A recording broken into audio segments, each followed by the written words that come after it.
हलाला की भी कहानी एक अलीगढ़ से जुड़ी हुई है। और मैंने जब अपना कैरियर शुरू किया था 1989 में, बहैसियत जर्नलिस्ट में प्रिंट में था, तो मेरी पहली हेडलाइन खबर थी। और मेरे ऑफिस के लोगों ने कहा, पुष्पिन तुमने इसको चेक कर लिया? मैंने कहा चेक नहीं किया, मेरे पड़ोस में रहते हैं। प्रोफेसर साहब, नाम मत पूछिएगा, ये थोड़ा सा उनका बेटा हमारा दोस्त है। प्रोफेसर साहब थे, एक लड़के को रिसर्च करा रहे थे, ये अलीगढ़ यूनिवर्सिटी के हैं और साइंस केमिस्ट्री में प्रोफेसर थे। और दूसरी बात बता दूं, मैं जमात इस्लामी के थे। तो जमात इस्लामी वालों के पास तो अल्लाह ज़्यादा पास होता है ना, बाकियों के पास तो होता नहीं है, क्योंकि उनके पास परमिट मिला होता है उन्हें, तो वो जल्दी बात कर लेते हैं। हमारी बात तो होती नहीं, आपकी बात तो होगी नहीं। उन्होंने अपने रिसर्च स्कॉलर, हम जब यूनिवर्सिटी में थे तो हम देखते थे रिसर्च स्कॉलर बेचारा एक ही काम करता है कि जब उसका सुपरवाइजर सुबह घर से चलता है तो उसकी साइकिल निकाल के बाहर खड़ी कर देता है। हमारे दौर में तो यही होता था, शायद बदल गया हो। और जब वो यूनिवर्सिटी में अपने डिपार्टमेंट पहुंचता था तो साइकिल ले लेता था, वो अपनी पैर हटाते थे और फिर साइकिल जाके स्टैंड पे खड़ी कर देता था। मैं कहा ये रिसर्च अच्छी है। ये ऐसे होता था, अमूमन यही अंदाज होता था। उसमें आप ये भी कह सकते हैं कि एक उसका डिवोशन भी होता था अपने सुपरवाइजर के प्रति। उसको ये भी मत लीजिए कि कोई बड़ा बुरा काम है, लेकिन उसका एक एटीट्यूड होता था। उनके अंडर में एक साहब रिसर्च कर रहे थे। अब रिसर्च उस जमाने में पैसे वैसे भी बड़े मुश्किल से मिलते थे कि इसमें करेंगे तो मिलेगी, उसमें करेंगे तो नहीं मिलेगी। फ़कत ये हुआ कि साहब वो रिसर्च स्कॉलर को एक लड़की से इश्क हो गया, अपने साथ वाली से। अब रिसर्च करने वाले लड़के की इतनी तो उम्र होती है कि उसे इश्क होना जायज़ है भाई उसका। लेकिन ये भी हम तमाम सारे कॉलेज वालों की एक बड़ी अजीब टेंडेंसी है कि कॉलेज में इश्क तो हो जाता है और बड़ा परवान चढ़ता है। खैर वक्त ये हुआ कि वो रिसर्च स्कॉलर साहब जो थे, उनको एक लड़की से इश्क हो गया। उन्होंने कहा तुम मेरे जो सुपरवाइज़र हैं यही तुम्हारी रिसर्च पूरी करा देंगे, तुम भी एडमिशन ले लो। उससे क्या बढ़िया बात थी, उन्होंने उसी सुपरवाइज़र के अंडर में रिसर्च करना शुरू कर दी। अब दोनों के लिए आसानी हो गई थी। लेकिन अब क्योंकि वो ज़्यादा नज़दीक थे, लिहाजा रिसर्च से टाइम ही नहीं मिलता था पर्ची भिजवाने का अंदर, तो अब वो मामला आगे बढ़ गया और उसके बाद शादी हो गई उन लोगों की। अब शादी हो गई तो सवाल ये हुआ कि भाई कमाए कहाँ से, क्योंकि वो जो स्कॉलरशिप थी उससे तो बात बनती नहीं थी। और शादी होने के बाद यूनिवर्सिटी के कैंपस में आप रह नहीं सकते थे, क्योंकि हॉस्टल में आपको जगह नहीं मिलेगी।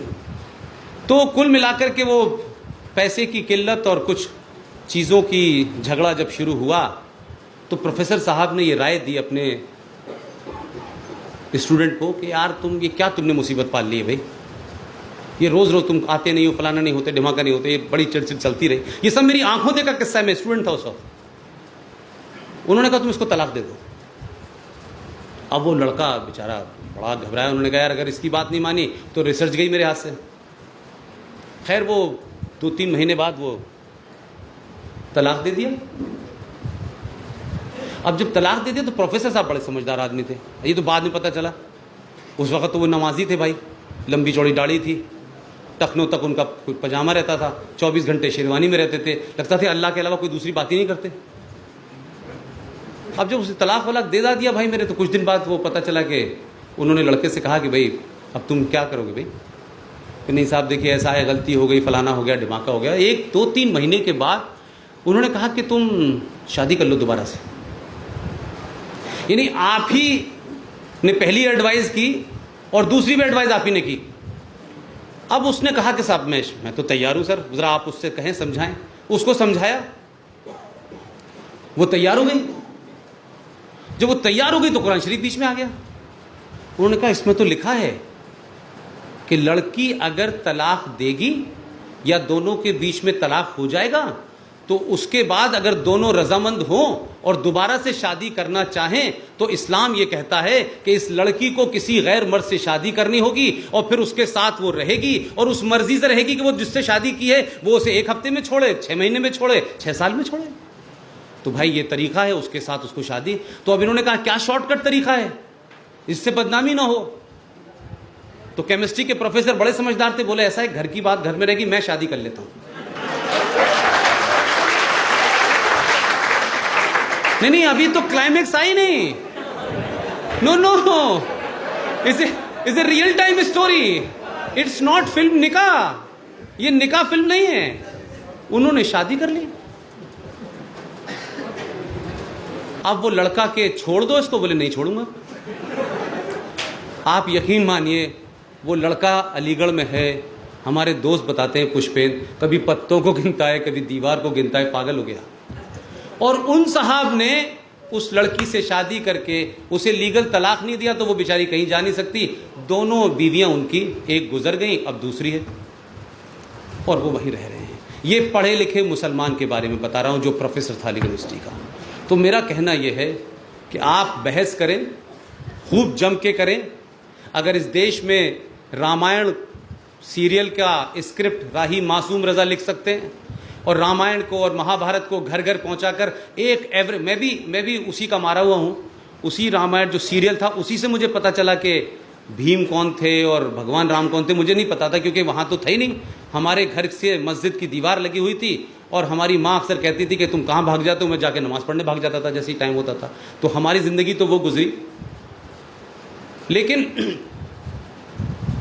कुल मिलाकर के जो बात मैं कहना चाहता हूं कि आप डिबेट करें, लेकिन यह नहीं हो सकता कि हनुमान जी कोई पर्वत कहां से लाए थे। यार क्या बकवास कर रहे हो यार, इसको ऐसे होता है कोई एक बंदर पर्वत उठा के ले आएगा। ये तो लोग बड़ी सफाई से कहते हैं। लेकिन ये नहीं पूछा किसी ने कि अतातुर पहाड़ी पे मूसा क्या करने जाते थे। वो कहते थे मैं अल्लाह मियां से बात करने जा रहा हूं। अल्लाह मियां से बात करने के लिए हजरत मूसा अतातुर पहाड़ी पे जाते थे और वापस आते थे। मेरे इस्लामिक स्टडीज के प्रोफेसर एमेरिटस अभी जीवित हैं, मैं उनसे पढ़ के आया हूं। उन्होंने कहा पुष्पेन, मूसा ने कहा कि 280 बार नमाज का हुक्म हुआ है। वो आए अपनी रियासत में आके बताने लगे कि अल्लाह ने फरमाया कि 280 बार नमाज पढ़नी है। तो लोगों ने कहा कि कैसे पढ़ेंगे, अगर हम सुबह नमाज में चले गए तो 280 बार का मतलब है हम उठ ही नहीं पाएंगे, सजदे में ही रहेंगे हम। तो उनका अल्लाह से सिफारिश कीजिए कुछ कम कर दें। तो फिर मूसा जाते थे। तो अब अगर मैं उसको ह्यूमर में ये कह दूं कि उस वक्त भी मूसा साहब बगैर मोबाइल के बात कर रहे थे। अब मूसा साहब बात कर रहे थे, मूसा साहब अपनी आके कहानी सुना देते थे, और फिर कहा करते करते वो 5 वक्त की नमाज रह गई।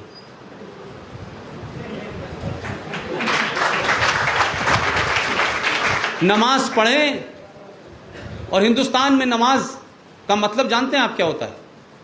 यह संस्कृत का शब्द है, किसी को अपने सामने, उसके सामने सरेंडर कर देना।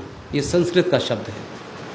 पूरे इस्लामिक वर्ल्ड में नमाज को सलाह कहते हैं। I am right? यस।